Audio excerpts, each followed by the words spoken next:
Fresh grads and job seekers, this video is for you. Yun guys, sa pagtingin ko ang isang manpower agency or company ay legit, ito yung pwede mong i-consider para ma-avoid yung mga possible red flags. Number one, walang malinaw na information o online presence. Kasi guys, ang mga kumpanya or legit company, meron tong online presence. Kaya mahalagang i-check mo yung website, social media profiles, and review ng mga dating empleyado para malaman mo din yung confirmation ng kanilang identity and of course ng kanilang service. Number two, hindi professional na pag-uugali or communication. Yun guys, pag alam mong during application pa lang na hindi okay yung kanilang communication, maaring hindi ito legit. Especially kung maraming grammatical errors at hindi malinaw o may aggressive tone ng kanilang messages, maaring maging sign ito ng hindi magandang management o work culture. Number 3, hindi malinaw na proseso ng recruitment. Kasi guys, ang maayos na kumpanya, merong maayos na recruitment process. Yun lang yon.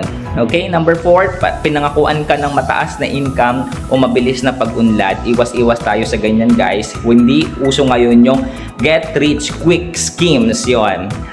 Number 5 is no guarantee or no contract. Ito yung pinaka-importante sa lahat. Kung wala kang kontrata, wala kang pinirmang kontrata, malamang hindi legit na kumpanya yan. So, yun guys, comment down below kung gusto nyo ng mga suggestion ng mga manpower agencies dito sa Manila. So, yun lang. Bye-bye!